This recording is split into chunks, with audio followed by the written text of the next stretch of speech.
Hi everyone, I'm Anna Jack, a 29-year-old interior designer running my own firm in Boston.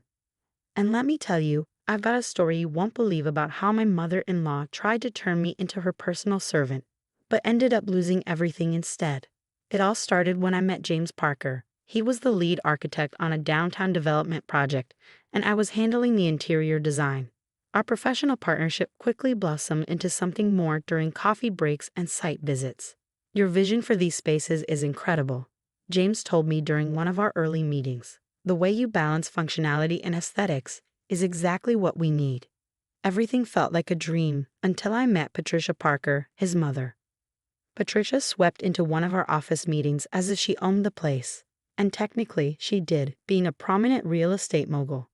"Oh, so you're the designer James keeps mentioning," she said, giving my portfolio a once-over. "Interesting choices. A bit modern for our typical clientele, don't you think?" My business partner, Linda, spotted the red flags immediately. Over lunch the next day, she didn't hold back.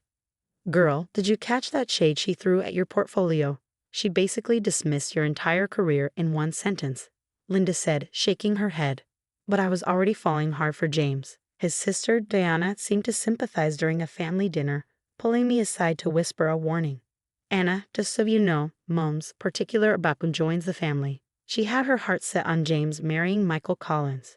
You know, the son of her country club bestie. Family dinners were a minefield. Patricia treated me like an amusing accessory, constantly suggesting ways I could help. Anna dear," she said one night, "since you have such an eye for design, perhaps you could handle the table settings. It'll be good practice for entertaining." When James proposed 6 months later, I was thrilled, until we announced it at one of Patricia's elaborate family dinners. "Oh, how wonderful," Patricia said, her smile tighter than her facelift. "Though perhaps it's a bit soon. Anna, darling, you'll be taking time off work for the wedding, won't you?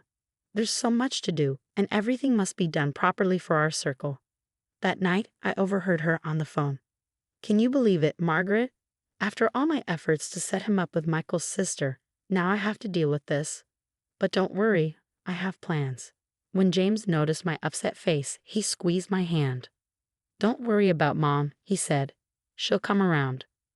Little did I know, Patricia's campaign to make my life miserable was just beginning. A wedding war. Planning our wedding became Patricia's power trip. Every weekend, she issued commands like a general preparing for battle. "These centerpieces are unacceptable," she declared. "Start over. And while you're at it, organize the kitchen. Since you'll be joining the family soon, it's time you learn where everything belongs." I spent countless Sundays reorganizing her sprawling mansion while she entertained her friends, parading me around as if I were her new maid. "Anna's so helpful around the house," she cooed to her guests. "She's learning our ways, aren't you, dear?" James, he just stood there, squirming uncomfortably. "Mom's just traditional," he said later. "Try to understand." The manipulation didn't stop there. Patricia began scheduling urgent family meetings, always during my client presentations. "What do you mean you can't make it?" she scolded over the phone. "Family comes first, Anna. Or are you suggesting your little design projects matter more than your future family?" Linda started noticing the fallout. Clients were backing out. Contracts mysteriously fell through. "This is weird," she said, slamming her laptop shut after yet another cancellation. "The Hendersons just pulled out. They said they got a call from a supposed former client who warned them about our unreliability." Diana eventually came to my office late one evening, her expression uneasy. "Anna," she began hesitantly, "you need to know something. Remember Jennifer, James' ex? Mom did the same thing to her. Jennifer had a thriving law career before she got involved with our family. Mom made sure she didn't keep it for long." It wasn't long before Patricia's web of lies and manipulations began to unravel. After Jennifer's story and Diana's quiet revelations, I started digging into Patricia's dealings. Linda and I worked late nights, poring over records, tracing mysterious calls, and connecting the dots. "You won't believe this," Linda said one night, waving a stack of papers.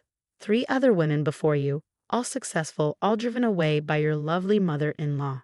And get this, she's not the queen bee she pretends to be. Those properties she brags about, mortgaged to the hilt. She's one missed payment away from losing everything." The next family dinner was a show.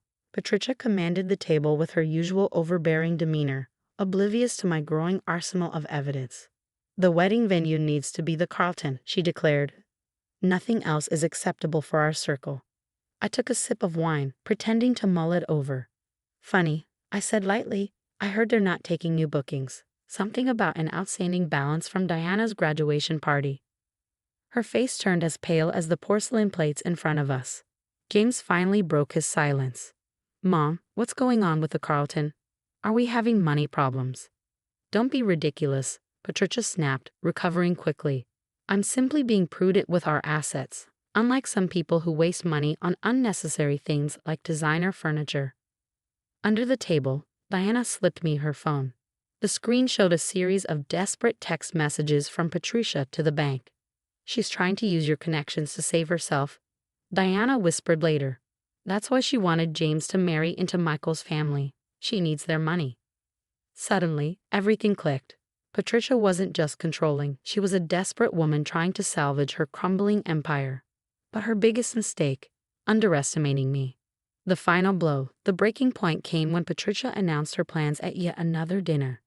I've decided to sell the mansion, she said casually, as if it were no big deal. James, darling, I'll be moving into your new house. Anna can turn the guest room into my personal suite. She has such creative ideas.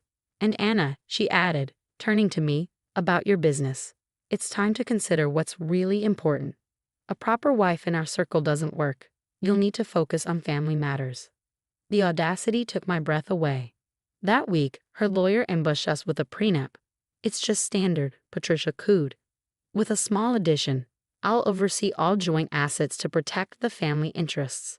But Patricia wasn't the only one playing chess. Linda handed me a USB drive during lunch. Your dear mother-in-law has been cooking the books for years, Linda said, a wicked grin on her face. Moving money between accounts, faking invoices, it's textbook embezzlement. Diana had more ammunition. She met me at a coffee shop, dropping a thick folder on the table. I've documented everything since I was 16, she said. The manipulation, the abuse, how she destroyed every woman who threatened her control. There's even a recording of her threatening James's first girlfriend. The piece de resistance came when Patricia demanded a private meeting in my office. I set up a hidden camera, and she delivered her usual performance. Let's be frank, Anna, she said, dripping with fake diamonds and desperation. Your business connections are impressive. I need them. Help me secure their investments, and maybe I'll let you keep your little design firm. And if I refuse? I asked, feigning innocence.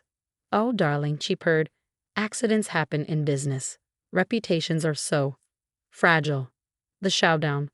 The final confrontation happened during yet another family dinner. This time, I came armed. You think you're clever, I said, standing up from the table. But I know everything about the embezzlement, the threats, the lies. You've been stealing and manipulating everyone around you.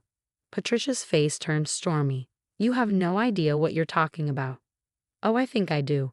I pulled out my phone and played her earlier confession. Her jaw dropped as her own voice echoed through the room. You recorded me, she hissed, her composure crumbling. Diana stepped forward, her own folder of evidence in hand. You've been controlling and betraying us for years. It ends now. Patricia's mask cracked completely. Fine, she spat. I needed Anna's connections. My empire is falling apart, and her client list could save everything. James stood beside me, his face pale but resolute. All these years, he said quietly, I thought you were protecting us. But you were just protecting yourself. Patricia lunged for my phone, but James blocked her path. It's over, Mother. Leave. As she stormed out, Diana whispered, The Queen is about to lose her crown. The aftermath. I called an emergency board meeting at Patricia's company.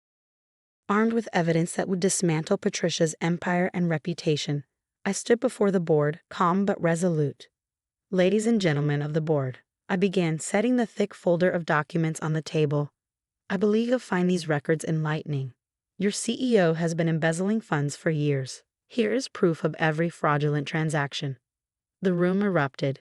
Gasps, murmurs, and hurried whispers filled the air. As I laid out Patricia's crimes, the weight of her manipulations became undeniable. One by one, her former victims began to speak. She threatened to destroy my law career, Jennifer said, her voice steady but filled with emotion. And she succeeded. She tried to blackmail my family, Michael Collins added, glaring at Patricia. We're filing fraud charges for the fake investment scheme she ran. The dominoes fell fast. Patricia's once loyal allies turned their backs, and her wealthy friends scattered like rats abandoning a sinking ship. Did you hear about Patricia Parker? Whispers spread across every country club and gala, living beyond her means, cooking the books, threatening young women. I can't believe we ever associated with her. Margaret, her closest friend, denounced her publicly at a charity gala. Simply dreadful, she declared with a disdainful sniff. Even Diana finally broke free. I'm starting my own business, Mother, she announced, cold but triumphant. And no, I don't need your guidance. A new chapter. The wedding was everything I dreamed, small, intimate, and free of drama. A beachfront ceremony with close friends and family. Patricia was notably absent. To freedom, Diana toasted at the reception, raising her glass high. And to never letting anyone control us again, Linda added with a wink. James squeezed my hand, his voice soft. I'm sorry I didn't see it sooner. But I'm proud of you, for how you stood up to her. For how you've built this incredible life. After Patricia's influence evaporated, my design firm soared. The clients she had scared off returned in droves. Your work is exceptional, one of my biggest clients admitted sheepishly. We should have never listened to those false rumors. James and I partnered our firms, creating the city's leading architecture and design company. Another major contract, James announced one evening, waving a stack of signed papers. We're unstoppable together. The sweetest victory? We bought Patricia's foreclosed mansion at auction. When she found out, her fury was almost palpable. You can't do this, she shrieked over the phone. This is my family home. Was your family home? I corrected, my tone cool. Now it's just another property you lost through your own actions. The last I heard, Patricia had moved into a small apartment across town. The galas, the social circle, and her iron grip on everyone's lives were gone. She called again. Diana mentioned during one of our weekly lunches. I blocked her number. James nodded. We all did. We completely renovated the mansion, erasing every trace of Patricia's influence. The room she once planned to claim as her suite. It's now my home office, where I run my thriving business. Sometimes I can't believe how it all turned out, Linda said, sipping champagne during our housewarming party. From her trying to make you her maid to losing everything. Talk about justice. I looked around at my beautiful home, my successful business, and the loving family we had built. Without Patricia's toxic shadow looming over us, life felt brighter than ever. The best revenge isn't just winning, I told my gathered friends and family. It's thriving in exactly the ways they tried to prevent.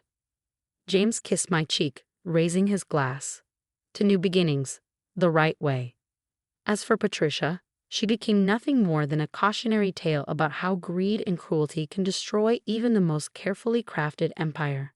Some say she still drives by the mansion occasionally, catching glimpses of the life she could have had. But we don't think about her anymore. We're too busy living our best lives.